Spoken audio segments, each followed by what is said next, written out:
Salut les barbus, comment ça va? C'est Pierre de Kebellissimo.fr. Bon, aujourd'hui, sujet très important. On va parler de ma trace de bronzage, là au niveau du cou.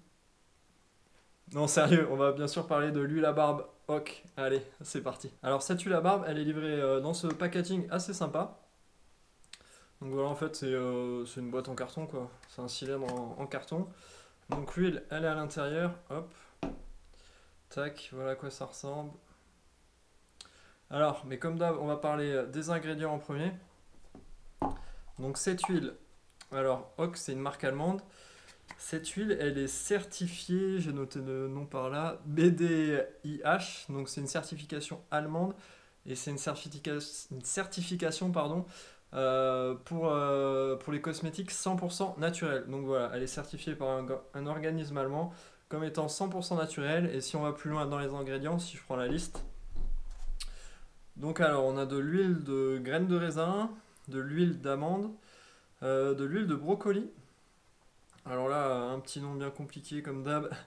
Capryloyl glycérine ou sébacique acide copolymère, je vais réussir.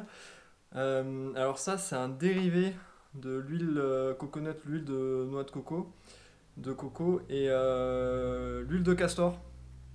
Donc voilà, l'huile de castor bien connue, on prend plusieurs castors, on les presse. Le mieux c'est d'utiliser de mettre le barrage et puis un peu d'eau du barrage. Franchement, ça fait une pure huile de castor. Non, sérieux, putain, je fais des blagues de merde aujourd'hui. Sérieux, l'huile de castor, c'est l'huile de ricin en anglais.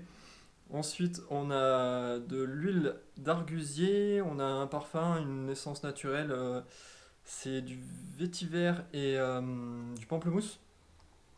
Ensuite, on a encore un nom à dormir debout, dieptysucinate. Alors ça, c'est une alternative naturelle aux émollients comme le silicone. Ensuite, on a de l'extrait de romarin, on a de l'huile de tournesol, on a de l'alcool, on a du citral. C'est un agent naturel qui vient masquer certaines odeurs, du limonène et du linalol. Donc, grande liste d'ingrédients. Apparemment, ils sont en effet tous 100% naturels. Donc voilà, vu que en plus c'est certifié, pour les ingrédients, la note sur 5 je lui mets 4 sur 5. Puisque, comme d'hab, si c'est 100% naturel ou si c'est bio, je mets 4 sur 5. Et si c'est bio plus 100% naturel, je mets 5 sur 5. Ensuite, on passe à la fabrication. Alors là, je note sur 3. Fabrication, j'ai mis 2 sur 3, il n'y a aucun souci. C'est juste, je mets 3 sur 3 quand c'est fait en France artisanalement. Environnement, alors là, c'est surtout sur le plastique comme d'hab, donc là, aucun souci sur le côté carton.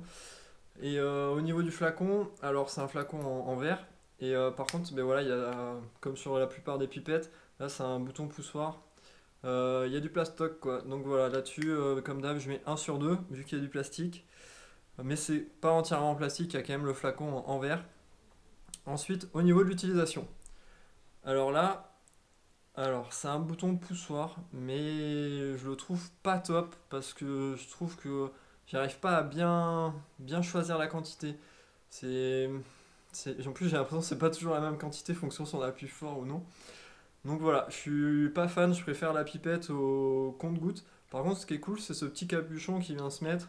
Et donc voilà, si on appuie là, grâce au capuchon, ça empêche l'huile de couler. Donc ça c'est top. Mais sinon, au niveau utilisation, c'est pas ouf quoi, surtout pour bien choisir la bonne quantité. Donc là, j'ai mis que un sur 2, j'ai juste mis la moyenne. Alors, au niveau de l'efficacité, donc déjà, si j'arrive à bien doser, ah, j'en ai mis un peu trop comme d'hab. Euh, Ça, c'est un peu chiant quand même de. Ouais, voilà, j'en ai mis trop. Donc au final, j'ai les mains bien grasses parce que j'en ai trop mis. Je vais en mettre trop sur la barbe.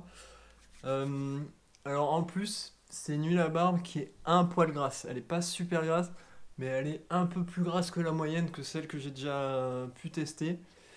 Euh, donc elle est un poil grasse. Après, au niveau efficacité, franchement, elle marche super bien. Là, bon, je suis en été. Ma barbe est pas mal attaquée par le soleil, le truc, le sel, les UV et tout, tralala, la déshydratation, mais elle fait quand même bien le taf. Je pense que ça se ressentirait encore plus si j'étais pas en été, donc je pourrais mieux comparer. Mais franchement, elle fait quand même bien le taf et je sens une nette amélioration chaque fois que j'utilise, là le soir tranquillement. Donc voilà, niveau efficacité, aucun problème. Je la trouve un poil grasse par contre. Donc pour ça, je lui ai mis 3,5. Et au niveau de l'odeur, ça sent vraiment super bon. Euh, je sais pas si vous vous rappelez, quand j'ai fait mon test des shampoings à barbe, enfin mon comparatif des shampoings à barbe, j'ai parlé des shampoings Hawk. Et en fait, là, on retrouve la même odeur avec, mais pour leur baume, pour leur shampoing et pour l'huile. C'est la même odeur, c'est le même parfum avec du vétiver et du pamplemousse. C'est vraiment une odeur super fraîche et sucrée. Bon, il y a plus masculin comme odeur, plus masculine, mais franchement, elle est vraiment sympa. J'aime beaucoup. Alors, par contre, sur le shampoing, elle est vraiment, elle est exceptionnelle. Ça sent vraiment super frais. On a cette odeur quand on envahit la barbe. C'est vraiment génial. Pour le baume aussi, c'est pas mal. Et là, c'est un poil moins, je trouve. Je trouve qu'une fois appliquée sur la barbe, l'odeur disparaît assez rapidement et au final, on la perd. Là, elle est sur les mains, mais sinon, quand je la sens comme ça, là, je la sens pas trop. Donc voilà, ça, c'est un peu moyen. C'est une bonne odeur, mais je trouve qu'elle reste pas assez longtemps. Donc voilà, là, je lui mets 2 sur 3. Donc si on fait le bilan de cette huile, pour moi, c'est une bonne huile. C'est pas une huile exceptionnelle, mais il y a pas mal de petits défauts. C'est surtout en fait sur le packaging pour pour l'utiliser ou alors qu'elle est un poil grasse et puis l'odeur. Donc voilà, c'est pas une huile exceptionnelle, mais c'est une huile que je peux tout de même vous recommander si vous cherchez ce parfum là. Ce parfum frais, fruité, pamplemousse et vétiver. Et donc, c'est une huile ouais, dans la moyenne et c'est ce qu'on va retrouver sur la note. Ça lui fait 13,5. Je me suis pâché quelque part. Non, c'est bon.